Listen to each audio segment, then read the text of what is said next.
በፍቅር ማየት ነው ወያልይ የሚሻለን መቋጠሩማ ወያልይ ምን ይጠቅመን ዛሬ ብትቋጥር ነገ ይቋጠረብሃል ፍቅር ይሻላል መጀመሪያ ቆየማንቺ ደጋፊ ኮፒ ሊንክ አድርግ ወያለው ማድርግ ምን ታይኛለህ ወያላ ኮፒ ሊንክ አድርግ ደሞ ቅዳሜ አልቋጠርኩም እኔ ቅዳሜ አልቋጠርኩም ህሊና ከሌላ አንተ ዛሬ ቋጥር በቃ ጅባንክ በሚመጣበት በሌሊት እንዲህ ድምጣሙ እንዳጣችሁ እባክህ ወያላ እንዳትቋጥር እባክህ ወያሊ እባክህ ደሞ ሰኞ ደረሰ ይላል ሰኞ ከነማ ዌልካም እንኳን በደህና መጣሽ እኔ እኮ ሰኞን ቅዳሜ ያስመሰልሽ ነው ታውቂያለሽ እኔ ደስ ነው ይለኝ ሰኞ ቀን ለብቻዋ ተርፌ ስትጫወት ሳገኛት ጀማው ኮንሰንትሬት አድርጌ ቆንጆ ቋጥሬ ተለጥፋ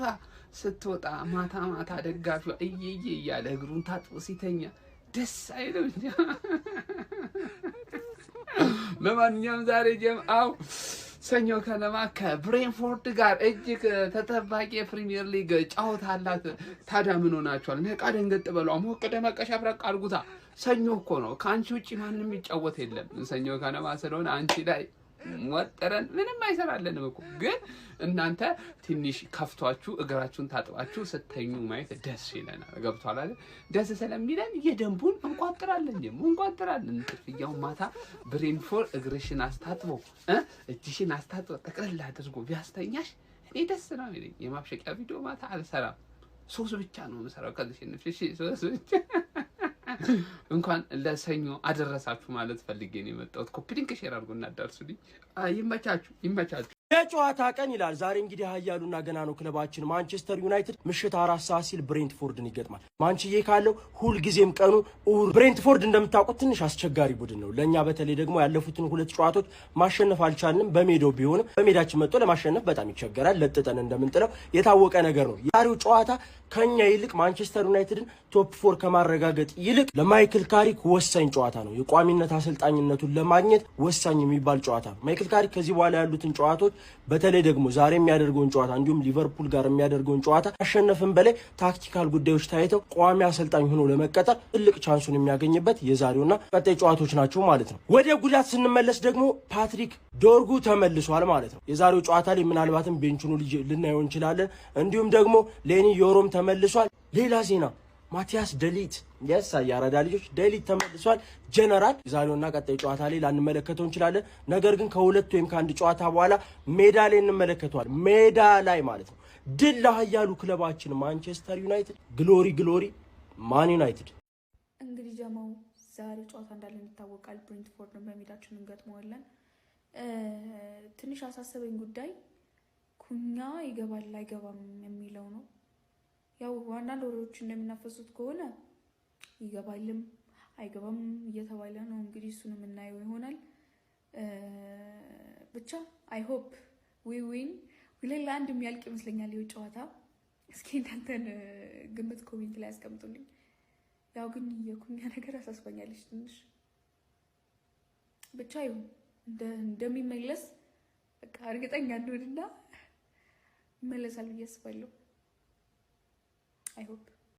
እኔ ከመምጣቴ በፊት በጣም ብዙ ድሎች ነበሯችሁ አሁን ግን ንጉሱ ተመልሷል ያራዳ ልጆች የቋጠሮ ቀን የጨዋታ ቀን ያራዳ ልጆች ንቃተ ህሊና ዩናይትድ ትሆናለች ጆኒ ደምቦ ብሬንትፎርድ ይሆናል ማለት ለየት የሚለው ነገር ንቃተ ህሊና በ15 ሰከንድ ነው ጸጥ የተደረገ ዩናይትድ ደግሞ በ90 ደቂቃ ተደቁሳ ትለጠፋለች እመኑኝ አንድ ለባዶም ትሸነፍ ሁለት ለባዶም ትሸነፍ ሁለት ለአንድም ትሸነፍ ዋናው ንጉሱ መጥቷል እኔ ባልነበርኩበት ሰዓት በጣም ብዙ 6 ነጥብ ልዩነት ነበረ አሁን ግን ንጉሱ ተመልሷል ቦታን ተለቃለ በሲስተምና በቴክኖሎጂ ችግር ያለ ቦታ መቀመጥ ባይዘው በጣም ውርደት ነው ያለ ቦታ መቀመጥ አይተማታቆን ነገር መብላት በጣም ከባድ ነው ለምን አንደኛ ለምሳሌ የቻይናን ምግብ በጅል ላብጥል ነውር ነው አይበላ ያለ ቦታ መቀመጥ እንደዛ ነው ገባ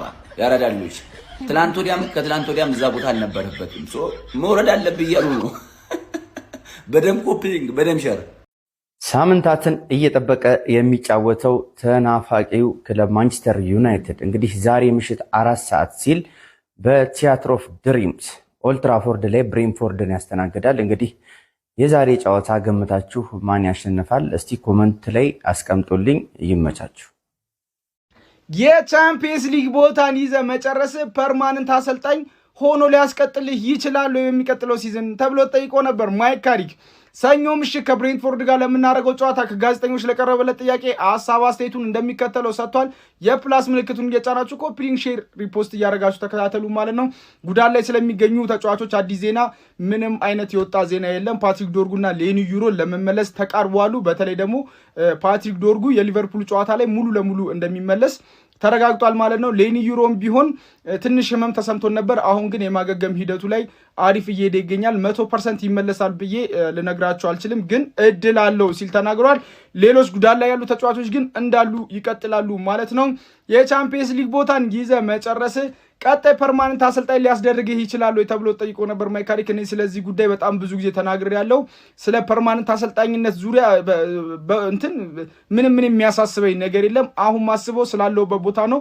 ያለውበት ቦታ ላይ በጣም ደስተኛ ነኝ፣ አታንሱኝ አይነት ነገር መልእክት ያለው ነገር ነው የሰጠው ማለት ነው። በጣም ደስተኛ ነኝ፣ በምሰራው በእያንዳንዱ በማሳልፋቸው ሞመንቶች እየተደሰትኩ ነው ያለው። ስለዚህ ስለሱ ጉዳይ አያሳስበኝም ሲል ተናግሯል ማለት ነው ማይክ ካሪክ። እንዲሁም ደግሞ መቼ በስትክክል ፐርማነንት አሰልጣኝ የሚቀጠርበትን ቀን ተነግሮሃል ወይ በዚህ ሰዓት ላይ ይታወቃል ወይ መቼ ይሄ ነገር እንደሚወሰንለት ተብሎ ጠይቆ ነበር። እኔ ይሄን ምንም ማውቀው ነገር የለም፣ ጊዜው ሲደርስ ሁሉንም ነገር የምታዩት ይሆናል ሲል ተናግሯል። ስለ ብሩኖ ፈርናንዴስ ወቅታዊ ፐርፎርማንስ ወይም ደግሞ ስላለው ነገር እንዴት ነው ተገርመሃል አይነት ጥያቄ ተጠይቆ ነበረ።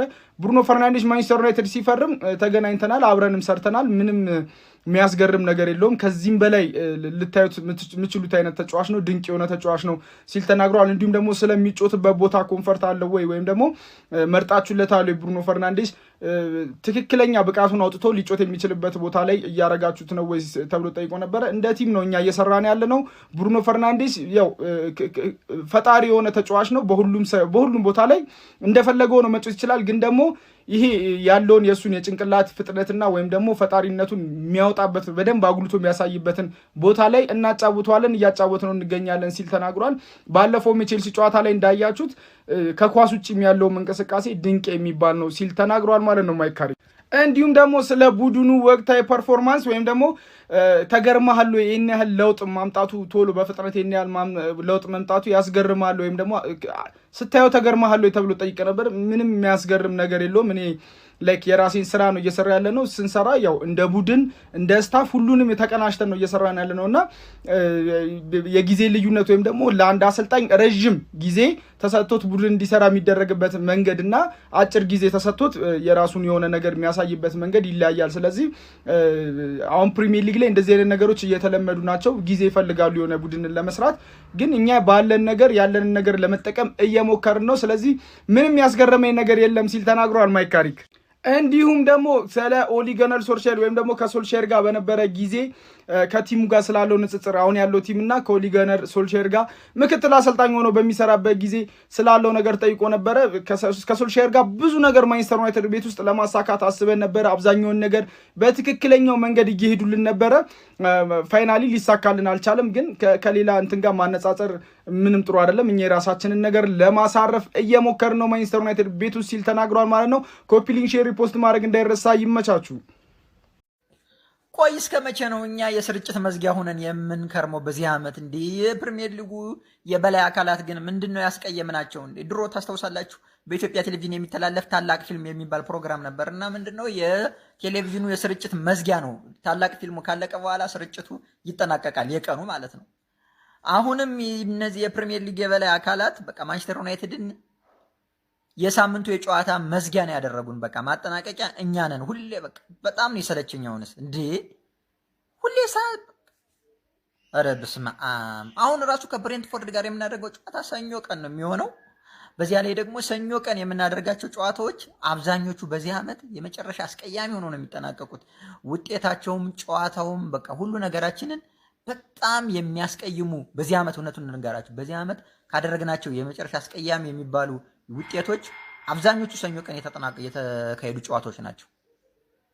ገዳችን ራሱ አይደለም እና ምን አባታቸው እንደሆነ ምን እንዳደረግናቸው አናውቅም። በቃ ከሳምንት ሳምንት ሰኞ ነው የሚያጫውቱ። ማንቸስተር ዩናይትድ በዕለተ ሰኞ ምሽት ጨዋታውን ያደርጋል። ምሽት 4 ሰዓት ላይ የሚደረግ ጨዋታ ነው ከብሬንትፎርድ ሲቲ ጋር ኦልድ ትራፎርድ ስቴዲየም ላይ የሚደረገው ጨዋታ ይጠበቃል። እንግዲህ ወደ አሸናፊነት ተመልሷል። ቼልሲን አሸንፎ በ33ኛው ሳምንት መርሃ ግብር ላይ ይህንኑ ሂደታቸውን ለማጠናከር አሰልጣኝ ማይክል ካሪክ በዝግጅት ላይ እንደሚገኙ እየተገለጸ ነው የሚገኘው ማለት ነውና ተጫውተን ስንመጣ 3-4 ጨዋታ ሻሼ ትመጣለች አንዴ ሰኞ ማታ ብሏል።